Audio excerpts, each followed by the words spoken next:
Ya, Hari Guru istimewa kita nak tunjukkan kanak-kanak, student belajar dengan guru lah. Dan hari ini kita bawa seorang guru untuk memberikan inspirasi kepada anda sepeda dengan Hari Guru. Kerana guru ni, cikgu yang kita bawakan ni, dia banyak buat konten di TikTok. Ya, betul. Kita ingin berkongsi dengan belanja pengalaman beliau sendiri menjadi seorang pendidik, melahirkan modal insan yang cemerlang dan berjaya.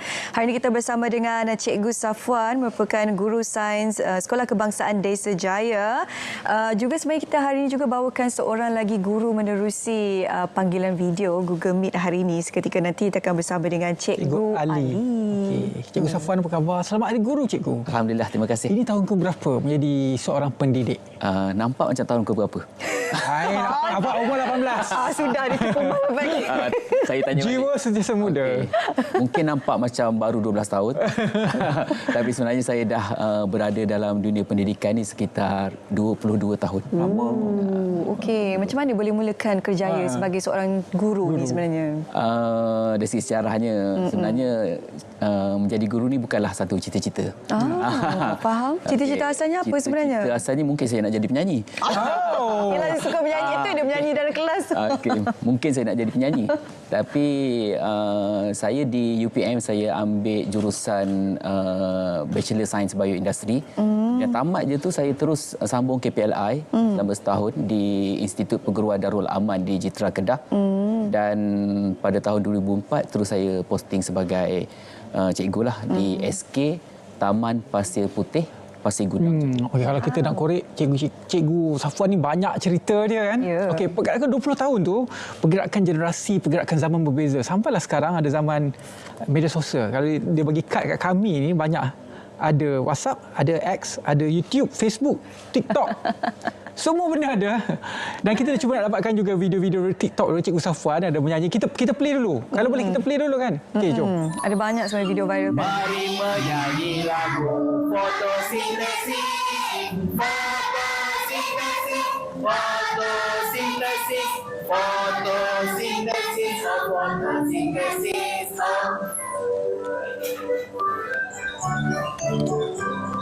Proses tumbuhan buat makanan sendiri.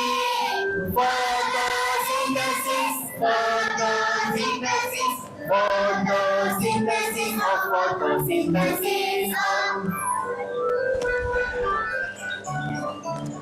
Cikgu, macam mana dapat idea untuk menghasilkan lagu kepada satu subjek, kepada satu topik? Sebenarnya saya mulakan dengan satu cerita lah. Cerita ni mungkin sekitar 10 tahun yang lalu. Saya masa tu, waktu tu Hari Guru juga kalau tak silap saya. Tapi saya dengar murid saya menyanyikan, meminta lagu. Dia minta saya pasang lagu daripada Aiman Tino. Okey, Aiman Tino tengah ni. Aiman Tino ni baru lagi lah. Saya pun macam dengar 5-6 tahun lepas Aiman Tino ni. Aiman Tino ke Herman Tino? Maksudnya saya tak kenal Aiman Tino. Jadi saya pun buat carian, lagu ni, lagu Kurela Dibenci. Sedap pula lagu ni. Kemudian saya pun, apa salahnya sebab budak dah suka lagu ni, murid saya dah suka lagu ni, apa salahnya saya gunakan melodi ni sebagai, saya tukarkan menjadi untuk lagu sains. Maka terciptalah pada masa tu satu lagu yang saya parodikan, dinamakan sebagai lagu Sistem Suria, menggunakan lagu Kurela Dibenci. Kalau boleh saya nyanyi sikit. Boleh. Ambil bahagian. Ada video ke? Okey, tak ada. Okay, kalau saya Kita dengan live kita live. Okey. Part kalau original dia apa? Menghitung menunggu mati. Saya tukar jadi sang komet beku dan debu, meteoroid ketulan batu, serpihan meteoroid di atmosfera dipanggil meteor. Dia jadi konten tu berkenaan dengan kandungan 8 planet dalam sistem suria dan juga ahli-ahli dalam sistem suria. Kemudian saya setelah penciptaan lirik itu, saya rekod video, saya post mula-mula tu di Facebook. Saya post di Facebook, saya tengok ada penerimaan yang baik dalam kalangan rakan-rakan guru. Jadi saya pun gunakan juga lagu itu dalam sesi-sesi PDP saya dan juga siri-siri ceramah-ceramah saya teknik menjawab soalan pada masa tu. Pada zaman tu zaman UPSR kan. Maka saya tengok sambutan penggunaan lagu ni sangat-sangat baik dalam kalangan murid. Sebab melodi tu melekat. Melodi itu merekat. Lagi-lagi pada zaman tu Aiman Tino dia memang dia memang serasi dengan dia budak-budak masa tu kan lagu-lagu tu. Dan ada cerita juga di sebalik lagu tu. Impak dia datang lebih kurang selepas 3 tahun selepas itu. Saya masih ingat sewaktu UPSR tahun 2019 seorang murid saya yang kebetulan nama Aiman juga yang selepas menjawab soalan peperiksaan UPSR Sains itu datang pada saya. Dia tunjuk pada saya, dia kata, "Sir, saya dapat jawab soalan ni sebab Lagu. sebab saya ingat lagu Sir." Dan saya rasa macam sangat tersentuh dan mengapa saya ini kita tengah roll itu Lagu Wings. ini lagu sejati. Sejati. Saya budak-budak boleh ke? Boleh. Budak pula. Dia bercakap pasal lagu zaman kita kan. Bercakap pasal jenis-jenis lagu ni, sebenarnya saya bereksperimen dengan jenis-jenis lagu yang saya gunakan. Yang pertama saya mulakan dengan lagu-lagu trending. Macam lagu Aiman Tino tadi, saya banyak juga guna lagu daripada Hil Husaini. Macam yang paling orang suka lagu ni lagu kelentang-kelentong tu. Saya tukar jadi macam tarik nafas masuk udara dari hidung ke trakea ke peparu alalali-lale.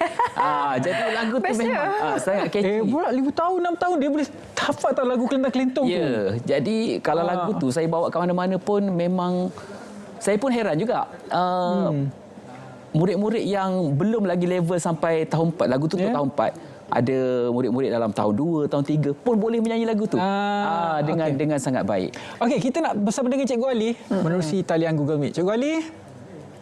Ya, saya. Okey. Cikgu Ali kat mana sekarang ni, Cikgu Ali? Saya berada di rumah saya. Di rumah. Okey. Ya, betul. Okey, baik. Jom kita kongsi sikit. Kita dah tahu latar belakang Cikgu Safwan tadi. Okey. Kongsi sikit latar belakang Cikgu Ali. Bagaimana boleh memulakan karier sebagai seorang pendidik ni? Okey, karier saya sebagai seorang pendidik bermula roughly dalam 10 tahun lepas. Ini tahun ke-10 saya menjadi seorang guru.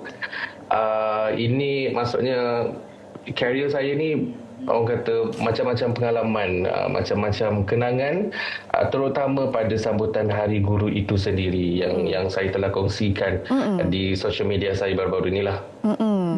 Yelah, itulah. Dan baru-baru ini meletuplah di thread kan, Cikgu Ali mendapat hadiah daripada seorang pelajar. Yang cukup istimewa nak kongsikan. Ini berkenaan dengan bagi kuih sebagai hadiah. Kuih itu patah kan. Ada cerita di sebalik story ini, cerita ini, Cikgu? Okey, jadi sebenarnya hadiah yang saya kongsikan dekat social media saya itu sebenarnya itu adalah kenangan saya lebih kurang 4 hingga 5 tahun yang lepas. Jadi saya bawa balik, saya ceritakan balik. Jadi pelajar tersebut yang bagi saya kuih loyang tu sebenarnya dia sudah pun berada di sekolah menengah. Tapi itu adalah salah satu kenangan, orang kata effort pelajar tu tersebut untuk happykan cikgu dia sempena Hari Guru pada 5 ataupun 4 tahun yang lepas lah. Cuba kalau itu dah 4-5 tahun kita nak imbau kembali lah kan.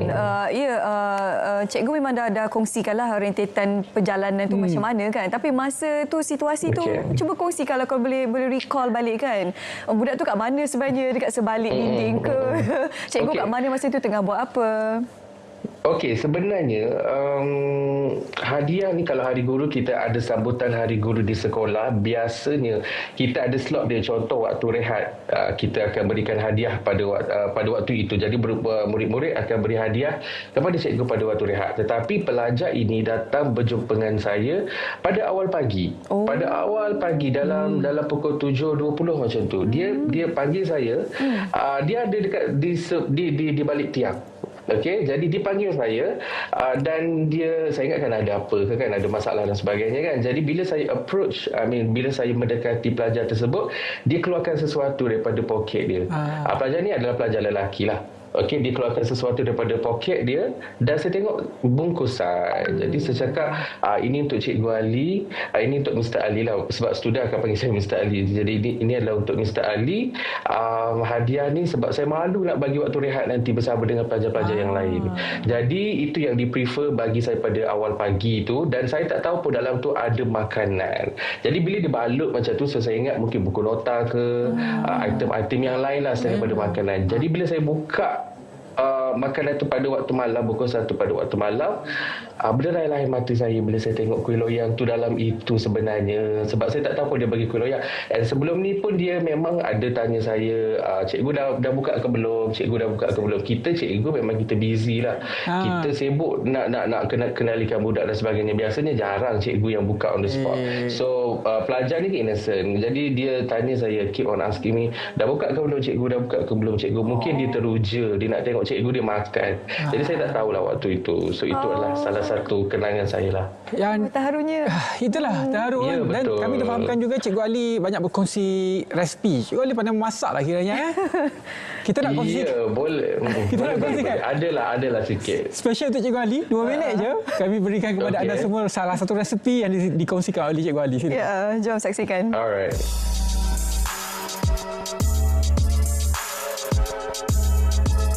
Salam dan hai semua. Jadi hari ini saya buatkan cheese cook kek batik untuk anak murid saya. Betul? Saya rasa macam lama doa saya tak buatkan kek untuk diorang. Jadi I'll make one for them. Serta orang kata untuk memenuhi kriteria guru memberi dorongan kepada murid untuk membuat aktiviti Aceh. Okey? Jadi inilah dorongan dia. Jadi inilah reward dia sebenarnya. Sebab hari itu saya ada bagi kerja. So diorang semua dapat jawab dengan betul. So this is the reward. And diorang juga of course ada request nak makan kek batik lah, adik nak makan cheese cook lah, adik nak makan kek batik, ada makan cheese cook. Jadi senang saya gabungkan dua ni, kek batik ada, cheese cook ada dalam satu bekas. Okay, and mind you, diorang ni tak makan kek ni macam makan nasi tau. Jadi diorang akan share nanti dalam kelas. Jadi begitulah. Jadi yang anda tengok sekarang ni adalah dark chocolate mousse, dan kek cheese cook ni kita wajib celup dalam susu segar lah. Ini adalah best part dia. Saya dah gulung 1 hari awal kek batik ni untuk saya sekalikan masukkan cheese cook first layer, dan second layer tu kita letakkan kek batik gulung. Jadi macam unik sikit lah. Jadi diorang mesti excited kan, nak tengok lapisan pertama ada apa, lapisan kedua ada apa. Bukan tu saja, nestem pun kita letak guys. Okay, dan akhir sekali bila kita dah ratakan bahagian atas tu, barulah saya tuang macam biasalah dark chocolate ganache. So saya rasa diorang suka, insyaAllah. InsyaAllah diorang akan ingat semua segala memori dan apa sahaja kenangan yang saya cipta untuk mereka di masa yang akan datang. Dan ini adalah sebagai suntikan semangat untuk diorang terus belajar rajin-rajin, insyaAllah. Jadi itu sahaja kisah saya untuk hari ini. Bye-bye.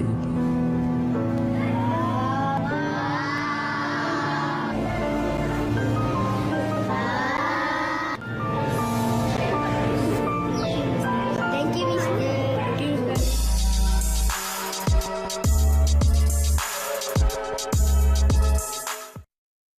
Kami pun rasa terliur Cikgu Ali. Cikgu Ali orang Terengganu kau Kelantan ni? Saya orang Terengganu je. Saya kita. Tak kita. Habislah. Ini semua dominate RD Kasut. Okey, baik. Cuma saya tak ada skill buat video masak cerita cantik. Okey, kita balik kepada ni kan. Itu kisah Cikgu Ali. Setiap cikgu tu akan ada kisah-kisahnya tersendiri kan. Okey, saya nampak mata Cikgu Safwan dah berkaca juga. Dah berkaca. Cuba kongsi sikit pengalaman Cikgu Safwan yang menyentuh hati dalam sepanjang menjadi karier sebagai seorang guru ni. Sebenarnya banyaklah. Saya beralih sikit daripada yang apa, daripada lagu tu. Saya nak cerita salah satu murid saya, yang mana murid saya ni, Allahu Akbar, dia malas sangat datang sekolah. Jadi bila dia malas datang sekolah, tapi saya kenal pasti apa Punca dia. Punca dia tu memang dia baru tukar sekolah. Masa tu dia baru pindah daripada Jengka 11 masuk ke sekolah saya pada masa tu SK Jengka Pusat 2. Dan saya cuba cari apa yang dia suka. Dan murid saya ni dia suka main. Bila dia suka main, dan saya tengok memang dia ada bakat yang besar dalam sukan. Jadi saya bagi dia main. Saya kebetulan memang saya cikgu sukan juga dan banyak sukan yang saya bawa termasuklah bola sepak, saya bawa bagi dia main. Hoki bagi dia main dan saya punya core sukan saya sendiri ialah softball. Daripada dia dah jam 4 tu saya dah ambil. Dan bakat dia tu saya gilap dan daripada dia malas datang sekolah tu akhirnya dia datang sekolah. Hari-hari datang sekolah. Sebab dia nak main. Dan dia bukan budak yang tak pandai. Dia budak yang pandai. Dan apa yang saya lebih happy bila saya polish bakat dia tu, dalam softball 2 kali dia terpilih untuk bermain di peringkat MSSM. Daripada tahun 5 dan tahun 6. Dan apa yang lebih menggembirakan saya, masa IPEXAR tahun 2000, minta maaf sebab sikit, masa IPEXAR 2015, tak silap saya 2015, dia hadiahkan saya A Sains juga. Itu satu benda yang saya rasa, walaupun dia tu budak yang main, yang asalnya tak datang sekolah, akhirnya dia boleh capai seperti itu. Dan hari ini dia ada bisnes dia sendiri. Dia buat bisnes sendiri. Dan saya masih berhubung baik dengan dia. Dia jadi macam toke baju sekarang. Alhamdulillah. Satu kejayaan yang saya kira kita sebagai guru ni kadang-kadang tak semestinya kita nak murid kita pada suatu hari itu mungkin ada jawatan yang tinggi, tak semestinya. Tapi lebih kepada apa yang saya cuba sampaikan di sini ialah kita sebagai cikgu, apabila kita boleh membentuk seorang murid tu menjadi seorang manusia. Bagaimana seorang cikgu dalam diri kita nak memanusiakan seorang manusia. Itulah yang saya teringat dengan kata-kata cikgu saya kan. Jadi pandai ni tak semua orang boleh jadi pandai. Betul. Tapi untuk jadi orang yang bagus adalah you kena jadi orang baik dan juga orang yang rajin. Jadi baik. betul. Maksudnya ikut cakap. Jadi baiklah kan? Betul Ridwan. Itulah sebenarnya. Nak cakap pun macam beratnya dada. Betul. Sebab bukan saya rasa semua orang boleh relate situasi. Sebab semua orang pernah pada satu ketika berada di bangku sekolah kan. Saya pasti setiap menonton ni mesti ada satu nama cikgu yang dia boleh sebut sampai sekarang. Tak kisahlah you dah kahwin ke, you dah ada anak, you dah ada isteri, ada suami. Mesti at least akan ada satu nama cikgu yang you boleh ingat. So kalau Cikgu Safa masih kecil, siapa cikgu yang sampai sekarang boleh sampai bila dah ingat? Memang saya akan ingat nama-nama cikgu saya. Saya tak lupa pun nama cikgu-cikgu saya. Tapi pada hari ini saya nak sebut, kalau sebut lebih daripada satu boleh? Boleh, tak ada masalah. Boleh.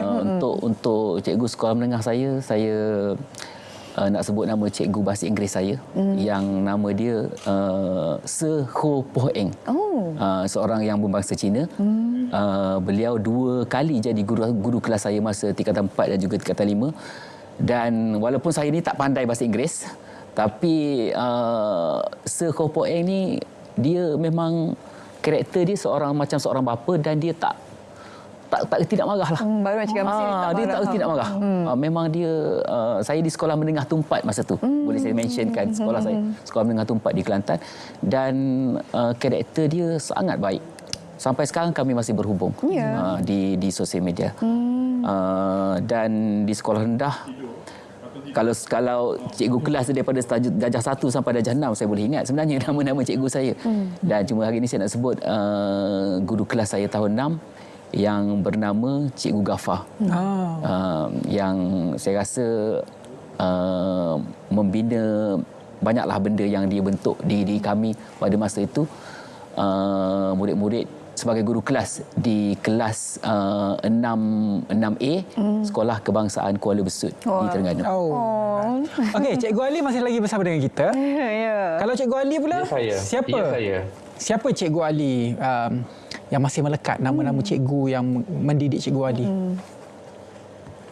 Okey, sama juga dengan Cikgu Safwan tadi tu, saya adalah cikgu bahasa Inggeris.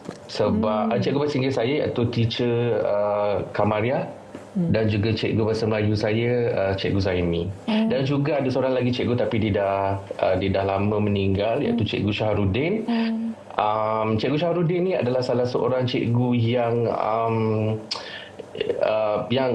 salah seorang cikgu yang mengambil berat pasal saya, sebab waktu saya sekolah dulu saya sering diketepikan oleh kawan-kawan saya di sekolah. Mungkin status saya pada waktu itu, dan salah seorang cikgu yang nampak bakat saya adalah arwah Cikgu Syahrudin, Cikgu Kamariah dan juga Cikgu Zaimi. Cikgu Zaimi ni dia pernah beli biskut raya dengan mak saya, sampai sekarang saya ingat. So itu adalah nama-nama cikgu yang saya ingat sampai sekarang. Okey. Terima kasih banyak Cikgu Ali. Patutlah pandai buat kuih tadi. Oh, patut pandai buat kuih. Dia menurun. Daripada mak air je. tangan tu menurun daripada mak. Terima kasih banyak Cikgu Ali. Cikgu Safwan. Okey, minit-minit terakhir ini kan. Tahun ini tema Hari Guru adalah Guru Bitara Nadi Negara. Apa yang dimaksudkan dari perspektif Cikgu Safwan? Bagi saya, kalau kita nak mendefinisikan perkataan bitara itu sendiri, ialah bermaksud sesuatu yang tiada taranya. Jadi kalau kita gabungkan Guru Bitara Nadi Negara, bermaksud seorang guru yang mungkin tiada taranya dalam bidang dia akan menjadi aset kepada sesebuah negara. Jadi mungkin kata-kata saya ini berpesan pada diri saya dan juga kepada rakan-rakan guru di luar sana. Kita carilah apa kelebihan yang mungkin ada pada diri kita untuk kita tonjolkan demi kemenjadian murid-murid kita. Jadi itulah kebitaraan yang ada pada diri kita. Macam saya, bukan nak cakap, tapi saya rasa saya ada minat dalam kecenderungan dalam menyanyi, maka saya gunakan benda itu untuk hasilkan lirik-lirik lagu parodi yang akhirnya pada asalnya mungkin pada tahun 2019 tadi yang saya cerita, pada masa itu saya mungkin ada sekitar 10 lagu saja, tapi pada hari ini show Rizwan, saya ada lebih daripada 40 lagu yang telah saya parodikan. Alhamdulillah, inilah Semua dia upload dalam TikTok. Semua diupload di YouTube. Yang platform di YouTube adalah macam official MV lah. Tapi kalau yang dalam TikTok tu mungkin bagaimana saya terjemahkannya di dalam kelas. Betul-betul. Okey, ini spesial kita bawakan untuk anda untuk segmen kita hari ini, iaitu satu hari satu inspirasi. Terima kasih Cikgu Safwan bersama kita hari ini. Ya, dan kita telah pun berada di penghujung rancangan. Terima kasih kepada anda semua yang menonton kami dari awal tadi. Kalau saya, cikgu yang saya akan ingat, Cikgu Syamri yang mengajar saya fizik sampailah menjadi kawan sehingga sekarang, dan juga jurulatih saya sekarang yang mengajar saya tentang sukan dan juga mengubah hidup saya tentang perspektif dunia dan juga apakah kepentingan dalam hidup kalau kita konsisten dan juga disiplin, iaitu Coach Eniko yang berada di Spain. Mungkin dia tak faham bahasa Melayu sekarang. Tapi tak apa, saya nak ucapkan selamat guru kepada Cikgu Syamri dan juga Coach Eniko saya. Okey, anda yang menonton sama juga betul. boleh post sebenarnya kat sosial media siapa guru-guru ataupun cikgu mendidik anda. Dulu saya Cikgu Zuraida, cikgu sukan dan ajar bola jaring. Sukan juga sekarang pilates. Dia start foundation dia daripada sukan lah, minat sukan. Cikgu Zuraida garang dia, tapi garang-garang dia menusuk sampai sana saya ingatkan. Okey, terima kasih semua menonton. Untuk itu saya Syuhaidah Arifin. Saya Rida Mustafa. Assalamualaikum warahmatullahi wabarakatuh. Kita jumpa lagi. Bye. Penuh dedikasi, kau bina masa depan generasi. Guru Bitara Nadi Negara, penggerak jiwa, pembina bangsa. Engkaulah harapan, tiang utama, membentuk insan penuh bermakna. Guru Bitara, jasamu nyata, dalam diam kau ukir sejarah.